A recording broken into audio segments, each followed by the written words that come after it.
Not all Royal Caribbean cabins are created equally. Some of them look amazing on the website, but then you actually step inside.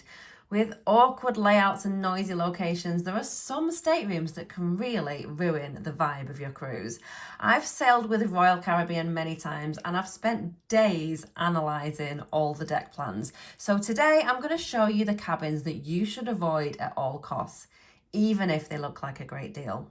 Let's start with the Promenade view rooms, and I'll admit these do sound pretty cool at first.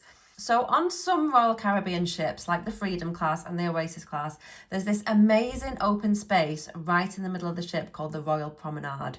It's basically a lively street that's filled with restaurants, bars and shops.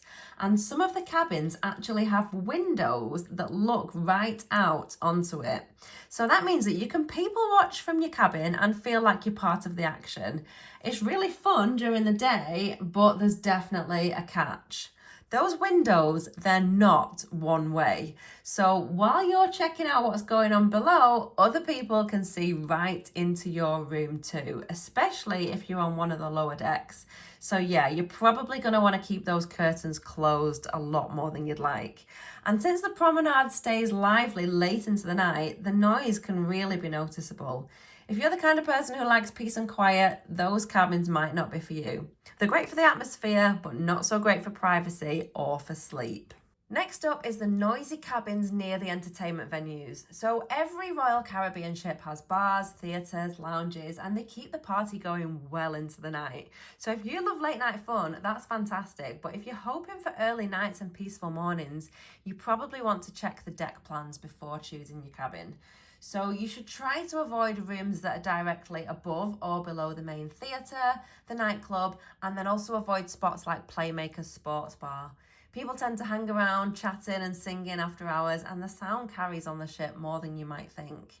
You can usually find these louder zones on the lower decks, so look out for cabins that are surrounded by other staterooms instead. And if you are planning to stay in the bars until late yourself, it doesn't matter. You can just sleep in and enjoy it. But if you like an early night, then these cabins are probably not for you. Now, let's talk about those early risers and the people that they accidentally wake up.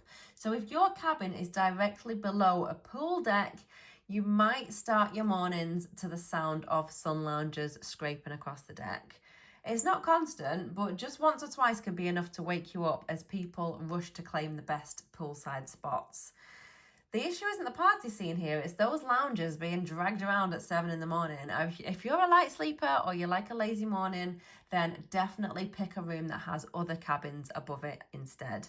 But on the other hand, if you're up early anyway, then it might not bother you at all, and you will also have the pool to yourself for a bit. Here's one that doesn't get talked enough. It's cabins that are a long way from the elevators.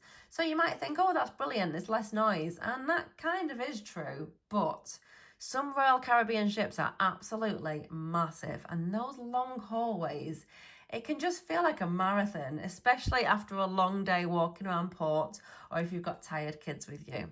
Some of the ships also have sections that you can't walk straight through, so the midship areas are blocked off on some decks and you'll end up having to walk all the way down, turn around and then backtrack to reach your room.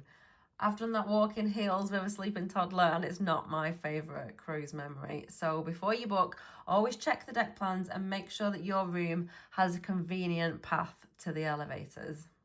Next, let's talk about these cabins which have tiny portholes. So if you want some natural light but you don't want to pay balcony prices, ocean view cabins are fantastic. And these are actually usually my favourite cabin type, but some of them come with tiny windows.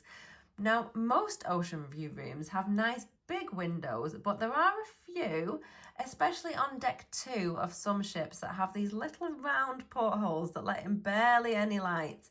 But the thing is, it's the same price no matter which one you get. So if natural light is important to you, then check that you're not booking one of those low deck ocean view rooms. Go for a higher deck and there's a much better chance that you'll get a full window. You'll feel less closed in and your mornings will be much brighter.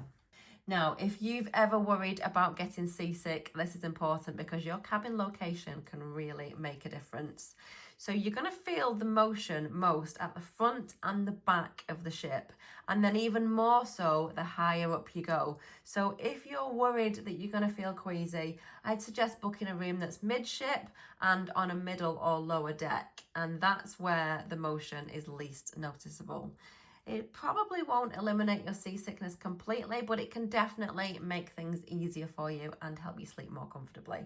So if you're unsure about whether you'll feel seasick on a cruise, I would play it safe with a cabin that's in the middle of the ship. And let's talk about obstructed views. So on Royal Caribbean ships, some balcony and ocean view cabins have lifeboats or metal structures that'll block part of your view. Now, usually these are marked as obstructed and you'll get a discount, which is fair enough. You can get a great deal. But not all of them do, especially if they have metal railings instead of the see-through glass panel. And that can make a big difference, especially if you've got children and they can't actually see out through the glass. So double check photos or reviews of your exact cabin before you commit. You don't want to be disappointed when you walk out and see metal where there should be glass. Now let's talk about interconnecting cabins. These are fantastic if you're traveling with family and friends and you want to open up the connecting door between your two rooms. But if you just have the one room and you don't need the connecting door, then I would advise that you don't book them. Not only because you're then preventing someone else from having that room, but also because those doors are not soundproof. The walls are pretty soundproof between cabins, but the interconnecting doors aren't. So if you've got noisy neighbours, you're probably going to hear much more of their trip than you plan to. So when you are choosing your room, look out for those little double arrows on the deck plan. That's how you can spot connecting cabins and steer clear unless you're booking both sides. Expensive suites that you won't use. This one, it might sound controversial, but hear me out. Royal Caribbean has some incredible suites.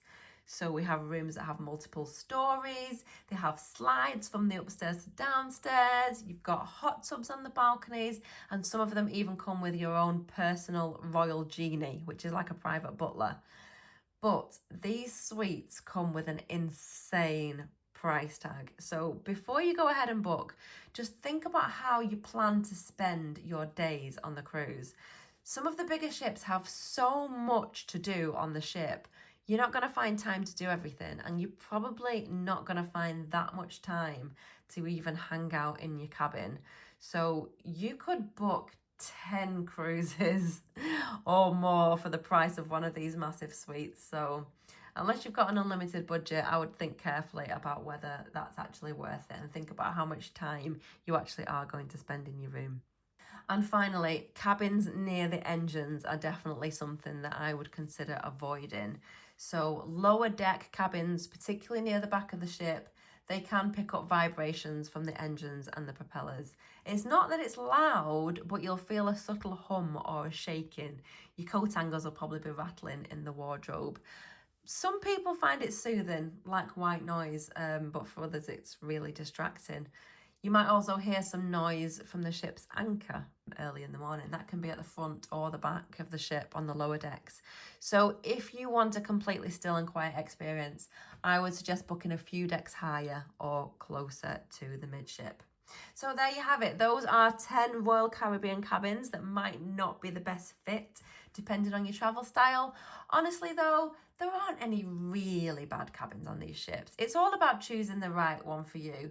If you like energy and people watching, the promenade rooms might be perfect. If you love quiet mornings, maybe not so much. The only ones that I'd say that everyone should skip are those rooms with the little tiny portholes, and also the balconies with the metal front instead of glass. But that's just because you can usually find much better options for the exact same price.